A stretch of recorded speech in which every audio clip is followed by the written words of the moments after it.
بسم الله الرحمن الرحيم يا أيها الذين آمنوا توبوا إلى الله توبة نصوحا عسى ربكم أن يكفر عنكم سيئاتكم ويدخلكم جنات تجري من تحتها الأنهار يوم لا يخزي الله النبي والذين آمنوا معه نورهم يسعى بين أيديهم وبأيمانهم يقولون ربنا. السلام عليكم ورحمة الله وبركاته. الحمد لله رب العالمين. الصلاة والسلام على رسول الكريم. أما بعد. தமிழ்நாடு தௌஹீத் ஜமாத் கன்னியாகுமரி மாவட்டம் திருவிதாங்கூர் கிளை சார்பாக 80வது இந்திய சுதந்திர தினத்தை முன்னிட்டு ஏற்பாடு செய்யப்பட்டிருக்கிற இந்த இரத்த தான முகாமிலே நாமெல்லாம் ஒன்று குழுமி இருக்கிறோம். இதனுடைய ஆரம்ப நிகழ்வாக தமிழ்நாடு தௌஹீத் ஜமாத்தின் சமுதாய பணிகள் என்கிற தலைப்பில் மாவட்ட துணைத் தலைவர் சகோதரர் நபி லமேசி அவர்கள் சிறிது நேரம் உரை நிகழ்த்துவார்கள். அஸ்ஸலாமு அலைக்கும் வரஹ்மத்துல்லாஹ். எல்லாம் வல்ல ஏக இறைவன் அல்லாஹ்வுடைய சாந்தியும் சமாதானமும் இந்த அவையில் ஒன்று கூடியிருக்கிற நம் அனைவர் மீதும் என்றென்றும் நிலவட்டுமாக என்று பிரார்த்தித்து, தமிழ்நாடு தௌஹீத் ஜமாத் குமரி மாவட்டம் திருவிதாங்கோடு கிளை சார்பாக ஏற்பாடு செய்யப்பட்டிருக்கிற இந்த இரத்த தான முகாமில் நாம் ஒவ்வொருவரும் ஆர்வத்தோடு கலந்து கொண்டிருக்கிறோம். தமிழ்நாடு தௌஹீத் ஜமாத்தை பொறுத்த அளவில் தமிழகத்திலே தொடர்ச்சியாக பல வருடங்களாக சமுதாய பணிகளில் சிறந்து விளங்கி கொண்டிருக்கிற ஒரு முஸ்லிம் பேரியக்கமாக இந்த ஜமாத் திகழ்ந்து கொண்டிருக்கிறது. இந்த ஜமாத் செய்யக்கூடிய பணிகளில் மிக முக்கியமான ஒரு பணி என்பது இரத்த தான முகாம்களை நடத்துவதும் அவசர இரத்த தானத்தில் ஈடுபடுவதும் என்பது மிக முக்கியமாக நம்முடைய ஜமாத் சார்பாக செய்யப்படுகிற ஒரு பணி. இன்றைக்கு நாம் இந்த இரத்த தான முகாமில் கலந்து கொண்டிருக்கிறோம் என்றால் இது ஒரு சமூக பணி என்பதோடு மட்டுமல்லாமல் ஒரு உயர்ந்த மனிதநேயத்தின் உச்சகட்ட பணியாக இந்த இரத்த தான முகாம் என்பது பார்க்கப்படுகிறது. ஏனென்றால் இன்றைக்கு இரத்த தானத்தை பொறுத்த அளவில் இந்த காரியம் ஒரு மனிதனை வாழ வைக்கிற ஒரு காரியம். இரத்த தானம் என்பது இன்றைக்கு அதிகமான தேவைகளை கொண்டதாக சமுதாயத்தில் பார்க்கப்படுகிற ஒரு பணி. ஏனென்றால் விபத்துகள் ஏற்படுகிற நேரத்திலும் அறுவை சிகிச்சைகள் அதற்காகவும் கர்ப்பிணி பெண்களுக்கு இப்படி பலதரப்பட்ட நிலையில் இரத்தம் என்பது ஒரு மனிதனுக்கு தேவையுடையதாக இருந்து கொண்டிருக்கிறது.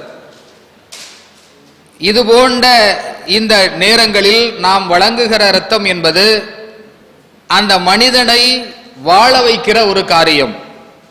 ஒரு விபத்தில் சிக்கி இருக்கிற ஒரு மனிதனை அவருடைய உயிரை காப்பாற்றுவதற்கு மிக முக்கியமானது என்ன? இந்த இரத்த தானம் தான். இந்த இரத்தத்தை வழங்குகிற பொழுது அவருடைய உயிர் பாதுகாக்கப்படுகிறது. இப்ப அது மாதிரியான ஒரு பணியைத்தான் நாம செய்து கொண்டிருக்கிறோம். இன்றைக்கு எவ்வளவுதான் நவீன காலத்தில் கண்டுபிடிப்புகள் கண்டுபிடிக்கப்பட்டதற்கு பிறகும் இரத்த தானத்திற்கு மாற்று வழி என்பது இல்லை. ஒரு இரத்த தானம் தேவை என்றால் அதற்கு இரத்தத்தை தான் கொடுத்தாக வேண்டும். வேறு எந்த ஒரு விஞ்ஞானத்துல நாம் உச்சத்தில் இருந்தாலும் இரத்தத்திற்கு மாற்று வழி கண்டுபிடிக்கப்பட்டிருக்கிறதா என்றால் இல்லை. இரத்தம் போய்விட்டது என்றால் இரத்தத்தை தான் கொடுக்கணும். அப்ப அது ஒரு மனிதனை வாழ வைக்கிற ஒரு காரியம். இப்ப அந்த காரியத்தை தொடர்ச்சியாக செய்து கொண்டிருக்கிறோம். இதற்கு அடிப்படை என்னவென்றால் திருமறை குர்ஆன் அதை போதிக்கிறது. ஒரு மனிதனை வாழ வைத்தவர் என்பவர் அவர் ஒட்டுமொத்த உலகத்திலே வாழுகிற எல்லா மனிதர்களையும் வாழ வைத்தவரை போன்றவராவார் என்று திருமறை குர்ஆன் போதிக்கிறது. இந்த போதனையினுடைய அடிப்படையில் தான் தௌஹீத் ஜமாத் செய்யக்கூடிய அத்தனை பணிகளும். அதில் மிக முக்கியமாக இருப்பது இந்த இரத்த தான பணிதான். இந்த இரத்தத்தின் மூலமாக ஒருவர் பாதுகாக்கப்படுகிறார், அவருடைய உயிர் காப்பாற்றப்படுகிறது என்றால் நாம செய்திருக்கிற பணி என்பது ஒட்டுமொத்த உலகத்தில் வாழுகிற அத்தனை மனிதனையும் நாம வாழ வைத்ததற்கு சமமான ஒரு நன்மை இறைவனிடத்தில் நமக்கு கிடைத்து விடுகிறது. அப்ப அதை மையமாக வைத்துதான் இந்த இரத்த தான முகாம் இந்த ஜமாத்தின் சார்பாக செய்யப்படுகிறது. இதனுடைய இந்த பணியினுடைய மகத்துவத்தை தமிழக அரசு புரிந்திருக்கிறது. தொடர்ச்சியாக தமிழகத்தில் முதலிடத்திலே வகித்துக் கொண்டிருக்கிற ஒரு ஜமாத் இரத்த தான முகாமில் என்றால் அது இந்த தௌஹீத் ஜமாத்து தான். அது மாதிரி இந்திய அளவுல ஒவ்வொரு மாநிலங்களிலேயும் எந்த என்ஜிஓக்கள் அதிகமான இரத்த தான சேவை செய்கிறார்கள் என்கிற அந்த இந்திய அரசினுடைய அந்த கணக்கெடுப்புல தமிழ்நாடு அதை பொறுத்த அளவில் இங்கிருந்து அழைக்கப்பட்ட ஒரு அமைப்பு என்பது தமிழ்நாடு தௌஹீத் ஜமாத். இப்படி எல்லா விதத்திலேயும் இரத்த தான முகாமில் சிறந்து விளங்கக்கூடிய ஒரு பணியை நாம செய்து கொண்டிருக்கிறோம். அதற்கு நாம் அனைவரும் ஒத்துழைப்பாகவும் நாம இருந்து கொண்டிருக்கிறோம். இன்றைக்கு நாம இந்த இரத்த தான முகாமில் கலந்து கொண்டிருக்கிறோம் என்றால் உயர்ந்த ஒரு உன்னதமான பணியில நாம கலந்து கொண்டிருக்கிறோம் என்கிற உணர்வோடு இங்கே இரத்த தான கொடையாளர்கள் தங்களுடைய எண்ணங்களை அமைத்துக் கொள்ள வேண்டும்.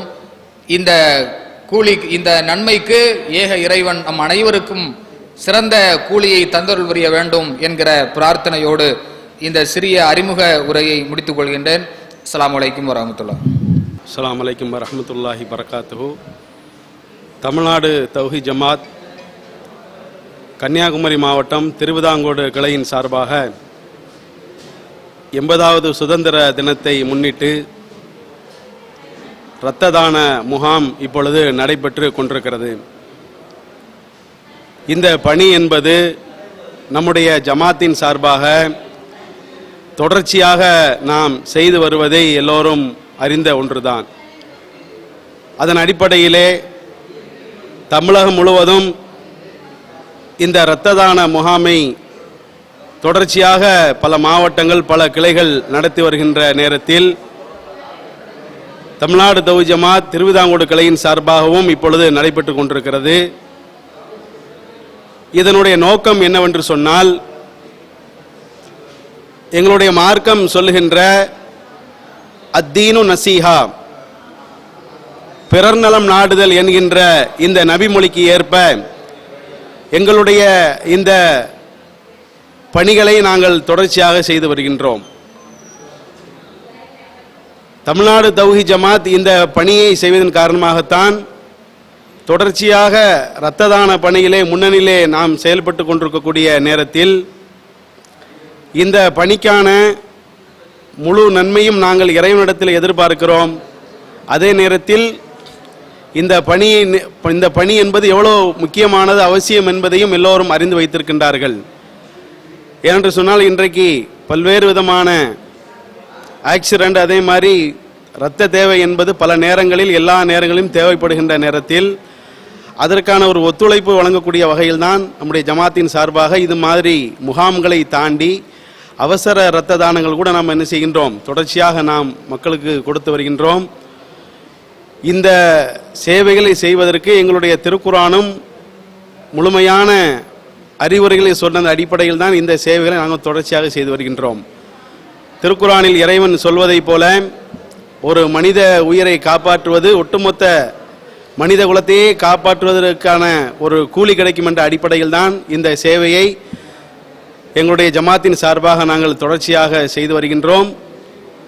இதன் மூலம் இரத்தம் கொடுக்கக்கூடியவர்களும் அதனுடைய விஷயங்களை அறிந்து கொண்டு நன்மை எதிர்பார்த்து அவர்களை கொடுக்க வந்ததற்காகவும் ஜமாத்தின் சார்பாக அவர்களுக்கு நன்றியை தெரிவித்துக் கொள்கிறோம். அல்லாஹ் ரப்புல் ஆலமீன் அவர்களுக்கான முழு கூலியை வழங்குவானாக. அஸ்ஸலாமு அலைக்கும் வரஹ்மத்துல்லாஹி வபரகாத்துஹு.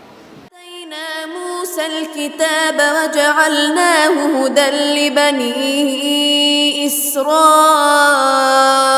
ألا تتخذوا من دوني وكيلا ذرية من حملنا مع نوح إنه كان عبدا شكورا وقضينا إلى بني إسرائيل في الكتاب لتفسدن في الأرض مرتين ولتعلن علوا كبيرا فإذا جاء وعد أولاهما بعثنا عليكم عبادا لنا أولي بأس شديد فجاسوا خلال الديار وكان وعدا مفعولا ثم رددنا لكم الكرة عليهم وأمددناكم بأموال وبنين وجعلناكم أكثر نفيرا إن أحسنتم أحسنتم لأنفسكم وإن أسأتم فلها فإذا جاء وعد الآخرة ليسوءوا وجوهكم وليدخلوا المسجد كما دخلوه أول مرة وليتبروا ما علوا تتبيرا عسى ربكم أن يرحمكم وإن عدتم عدنا وجعلنا جهنم للكافرين حصيرا إن هذا القرآن يهدي للتي هي أقوم ويبشر المؤمنين الذين يعملون الصالحات أن لهم أجرا كبيرا وأن الذين لا يؤمنون بالآخرة أعتدنا لهم عذابا أليما ويدعو الإنسان بالشر دعاءه بالخير وكان الإنسان عجولا وجعلنا الليل والنهار آيتين فمحونا آية الليل وجعلنا آية النهار مبصرة لتبتغوا فضلا من ربكم ولتعلموا عدد السنين والحساب وكل شيء فصلناه تفصيلا وكل إنسان ألزمناه طائره في عنقه ونخرج له يوم القيامة كتابا يلقاه منشورا اقرأ كتابك كفى بنفسك اليوم عليك حسيبا من اهتدى فإنما يهتدي لنفسه ومن ضل فإنما يضل عليها ولا تزر وازرة وزر أخرى وما كنا معذبين حتى نبعث رسولا وإذا أردنا أن نهلك قرية أمرنا متر فيها ففسقوا فيها فحق عليها القول فدمرناها تدميرا وكم أهلكنا من القرون من بعد نوح وكفى بربك بذنوب عباده خبيرا بصيرا من كان يريد العاجلة عجلنا له فيها ما نشاء لمن نريد ثم جعلنا له جهنم يصلاها مذموما مدحورا ومن أراد الآخرة وسعى لها سعيها وهو مؤمن فأولئك كان سعيهم مشكورا كلا نمد هؤلاء وهؤلاء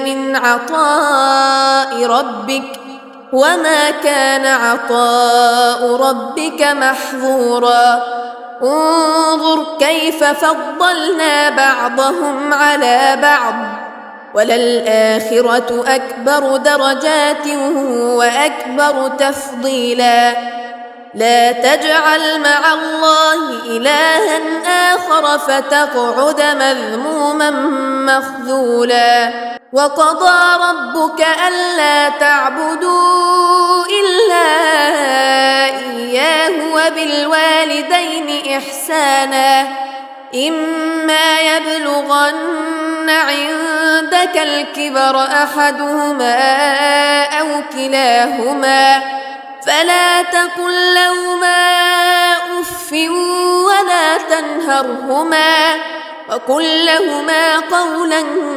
كريما واخفض لهما جناح الذل من الرحمة وقل رب ارحمهما كما ربياني صغيرا ربكم أعلم بما في نفوسكم إن تكونوا صالحين فإنه كان للأوابين غفورا وآت ذا القربى حقه والمسكين وابن السبيل ولا تبذر تبذيرا إن المبذرين كانوا إخوان الشياطين وكان الشيطان لربه كفورا وإما تعرضن عنهم ابتغاء رحمة من ربك ترجوها فقل لهم قولا